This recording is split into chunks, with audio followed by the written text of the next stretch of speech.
Hello guys, welcome to Joylin's Vlog. So sa mga nagtatanong po dyan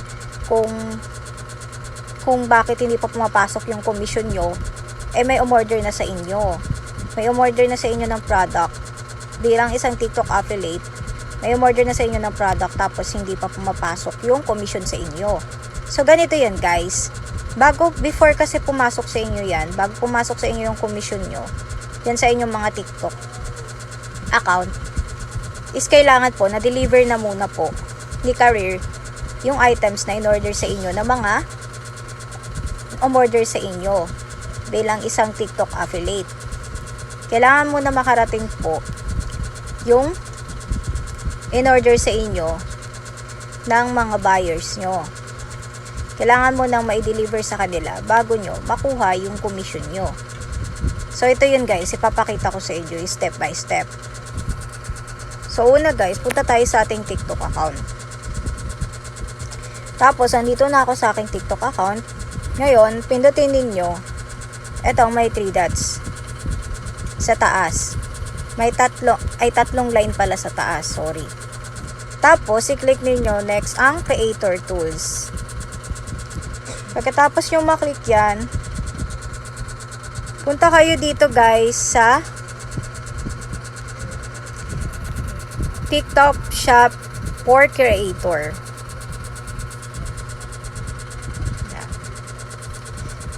Yan. Tapos nyan guys, hanapin nyo yung earnings. So, ito na yung earnings. So, ayan guys, as you can see, ito yung aking first commission. So, dito tayo pupunta sa ating earnings. Tapos guys, zero balance pa ako. So, ibig sabihin yan, hindi pa nisi-settle ni seller yung aking commission. Pero meron na na-deliver na product dun sa customer na umorder sa akin. So, ito guys, papakita ko sa inyo yung step by step. So, nandito na tayo, diba guys? So, next naman, titingnan natin yung dito sa affiliate order sa baba. Titingnan natin tong affiliate orders guys. Dito natin makikita yung sunod-sunod na process. So, yan. Tignan natin yan. So, dito natin makikita yung mga order, guys. Yung mga umorder sa atin. Yan. So, ito yun, guys, yung mga umorder sa akin. Nung nagla-live selling po ako. So, tama po. Nagla-live selling po ako. Nagpo-promote din po ako nito sa live. Para maka-benta po. So, ito yung mga product na guys na naibenta ko na binili sa akin ng mga buyers ko. Pero as you can see, di ba kanina guys, wala pang balance yung aking kanina, withdrawal account. So, wala pa napupunta talaga na commission dun sa dun sa account ko. Kasi zero pa siya. So, ito guys, tingnan natin. So, ayan yung mga bumili sa akin kanina sa live. So, paano nga ba natin makikita guys ang process niyan? So, halimbawa, pindutin natin tong isang product na to. Itong isang item na in-order sa akin ng customer. Pindutin natin tong view more niya sa baba. Tapos, ayan, nakikita ninyo guys, order pa lang yung process.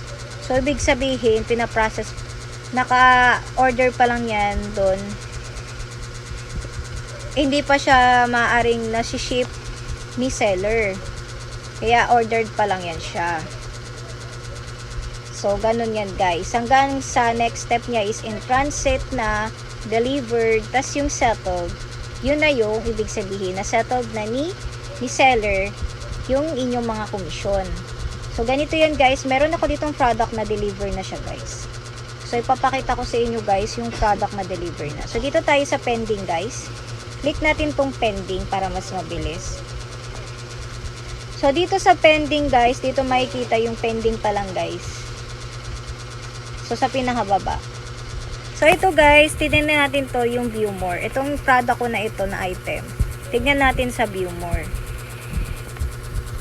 Tapos yan, as you can see guys, tapos na sa order, tapos na sa in transit, and then, delivered na din.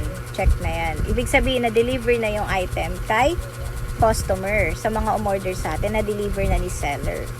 Kasi tayo ay TikTok affiliate lamang, di ba? Na pinopromote natin yung kanilang product. Tapos ngayon, once na pinromote natin yung product nila at may umorder sa atin, so ito na yung process niyan. So yan, makikita natin dito yung ordered, in transit, tapos delivered. And then guys, napapansin niyo, as you can see, wala pang check itong settled. So ibig sabihin yan guys, hindi pa na pa-process ni seller yung aking komisyon dito sa settled. Kasi guys, makikita naman natin yan sa settled kapag na-process na po ni seller yung ating komisyon. So kapag napunta na po yun sa settled, antayin na rin po natin na papasok na yung ating komisyon doon sa withdrawal. So check natin guys yung settled ko kung meron na ba na nakasettled. So wala pa guys, diba? So ayun ay naka-pending pala. So pero itong product na to na naka-pending dito, na-deliver na sa customer. Kailangan na lang iayos ni seller para pumasok na sa akin yung komisyon. So, ganun lamang guys. Back natin ulit. Then, tingnan natin yung komisyon ko. Wait.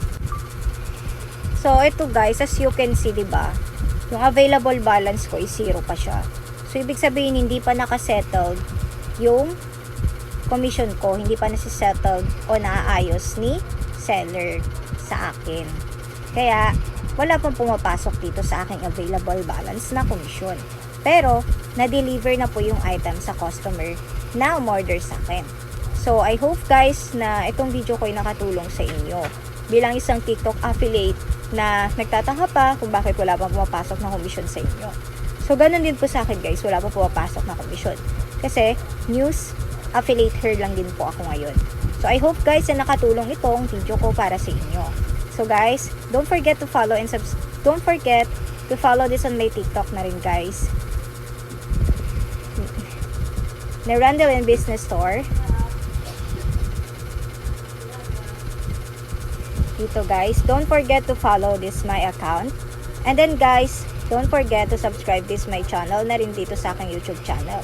Para rin updated kayo sa mga bagong videos pa na i-upload ko bilang isang TikTok affiliate o yung mga problem ng mga TikTok affiliate natin. Thank you guys. I hope